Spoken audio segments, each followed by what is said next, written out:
Jadi setiap pekerjaan di Jepang itu ada prosedurnya masing-masing ya, seperti seperti teman-teman membuat suatu makanan mungkin ya, teman-teman harus melakukan prosedur-prosedurnya teman-teman. Jadi kayak semisal wadah untuk menaruh bahan makanannya itu harus dicuci terlebih dahulu. Prosedur tersebut teman-teman akan dianggap melakukan kesalahan yang fatal teman-teman ya. Bahkan atasan teman-teman bakal marah. Kemudian langkah apa ketika suatu kesalahan tersebut teman-teman tidak sengaja melakukannya ya. Nah, itu yang pertama.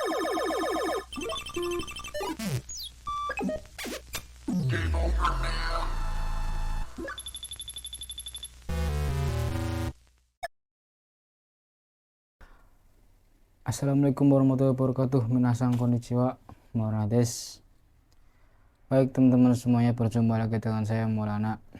Oke, di video konten kali ini saya akan membahas tentang kesalahan-kesalahan yang fatal ya ketika kita kerja di Jepang, dan sebaiknya kesalahan-kesalahan ini bisa kita hindari karena akan berakibat fatal ya.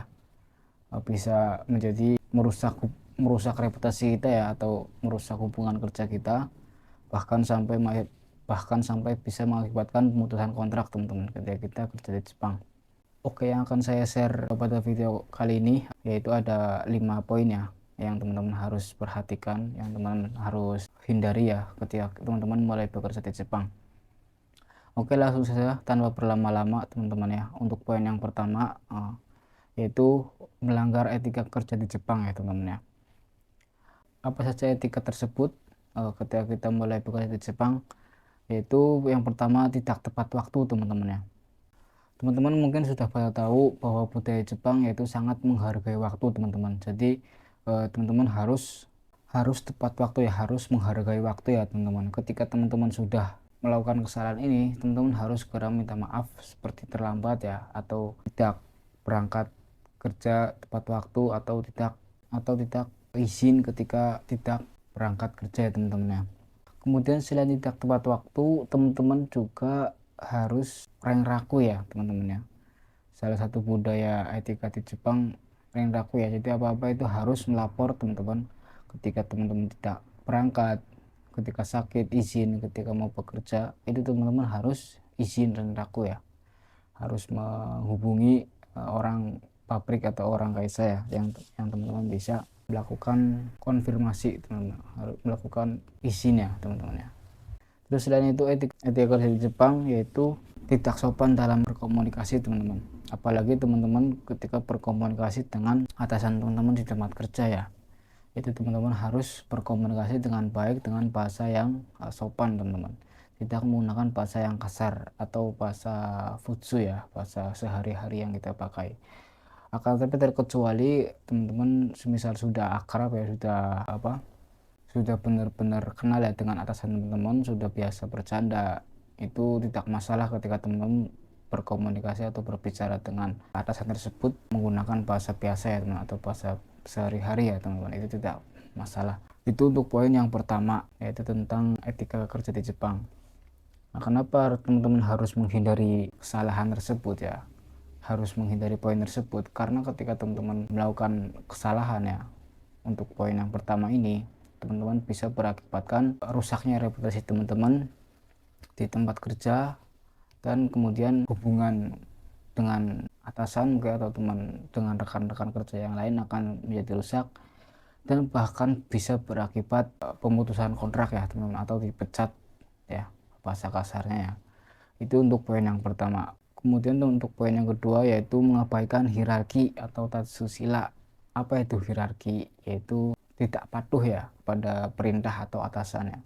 Dan untuk poin yang kedua ini, di dalamnya itu ada tidak menggunakan bahasa sopan juga ya teman-teman ya. Kenapa bahasa sopan itu sangat penting ya teman-teman? Karena memang ketika kita berbicara dengan orang ya, atau atasan, itu harus dengan perilaku atau dengan ucapan yang sopan teman-teman. Istilahnya kita menjunjung lawan bicara kita ya, atau merendahkan kita sebagai pembicara ya teman-teman ya. Itu ada namanya songkeigo ya teman-teman ya. Lalu kemudian ada hal yang teman-teman harus perhatikan, yaitu memotong pembicaraan orang lain teman-teman. Nah, memotong pembicaraan orang lain ini teman-teman harus benar-benar hindari ya, apalagi ketika atasan teman-teman ngomong, melakukan perintah ya kepada teman-teman, Terus kemudian teman-teman memotong aja tuh pembicaraan atau perintah dari atasan tersebut ya, seolah-olah teman-teman lebih tahu atau lebih mengerti tentang apa yang atasan teman-teman bicarakan ya. Itu bahkan di Indonesia pun seperti itu ya teman-teman ya. Ketika kita memotong pembicaraan orang tua, semisal memotong pembicaraan guru kita ya, itu akan dianggap sebagai sikap buruk ya. Begitu pula di ketika kerja di Jepang pun seperti itu ya teman-teman ya. Kita tidak boleh sembarangan memotong pembicaraan orang lain ya, atau memotong pembicaraan atasan kita ketika menyampaikan sesuatu atau menyampaikan perintah teman-teman ya, perintah kerja ya. Dan di dalam hierarki atau tata sosial juga ada budaya menghadiri acara teman-teman ya, atau biasanya perusahaan itu akan mengatakan acara atau nomika ya atau sokuchika itu ya, teman-teman harus datang ya teman-teman, karena di situ ada yang teman-teman harus jaga perasaan ya, yaitu perasaan orang yang ngajak ya. Apalagi ketika saco atau direktur atau manajer di perusahaan teman-teman yang ngajak ya, itu teman-teman harus datang ya. Walaupun teman-teman tidak terlalu aktif ya, ya pada intinya teman-teman harus datang ya, sebagai sikap menghargai ya teman-teman ya. Karena ketika kita menolak itu bisa dianggap kita itu tidak kooperatif ya, dalam bersosialisasi ya, terutama pada lingkungan rekan kerja atau bahkan lingkungan kerja teman-teman ya. Kemudian poin yang ketiga yaitu kesalahan dalam bekerja teman-teman ya. Contohnya seperti tidak double check dalam pekerjaan ya. Nah, teman-teman tidak mengecek kembali pekerjaan yang teman-teman sudah kerjakan, asal selesai-selesai aja gitu ya. Itu teman-teman harus perhatikan ya, karena sangat ketat ya teman-teman ketika atasan teman-teman mengecek atau bahkan kuning ya. Karena di Jepang ini sangat detail teman-teman ya, sekecil apapun kesalahannya ya pasti akan dicari-cari, akan diungkit-ungkit ya. Apalagi ketika teman tidak langsung meminta maaf ya, atau ngomong ya teman, atau konfirmasi ya bahwa teman-teman telah melakukan kesalahan tersebut teman-teman ya. Contoh lainnya, teman-teman tidak mengikuti prosedur pekerjaan teman-teman ya. Jadi setiap pekerjaan di Jepang itu ada prosedurnya masing-masing ya, seperti teman-teman membuat suatu makanan mungkin ya, teman-teman harus melakukan prosedur-prosedurnya teman-teman. Jadi kayak semisal wadah untuk menaruh bahan makanannya itu harus dicuci terlebih dahulu, terus kemudian dikeringkan, terus kemudian di saking ya, atau pembunuhan kuman ya dengan mesin uap ya, misal seperti itu ya teman-teman ya.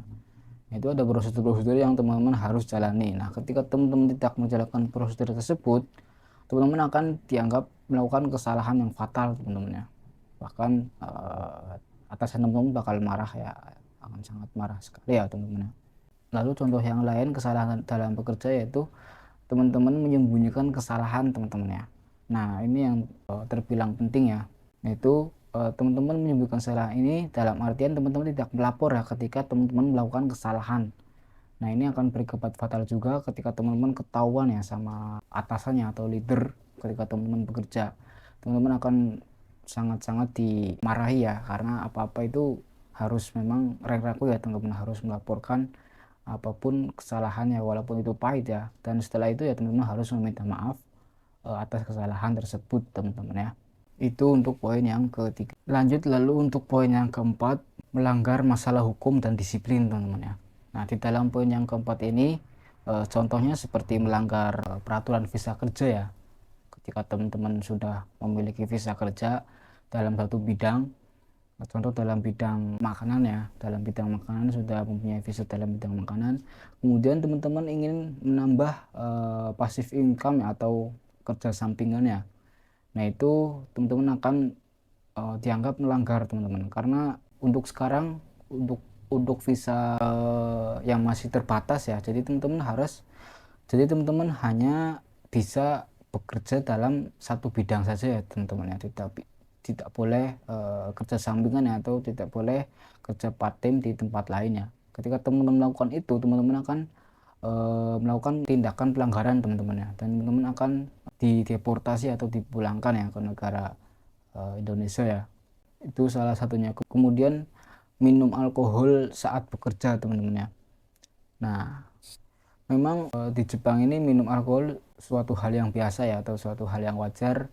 Akan tapi ketika kita bekerja itu sangat dilarang sekali ya, karena akan mengganggu konsentrasi dalam bekerja teman-teman. Akan mengganggu fokus dalam bekerja ya. Karena mungkin seorang yang minum alkohol itu akan mabuk ya teman-teman ya. Jadi akan mengganggu pekerjaan yang dia kerjakan ya.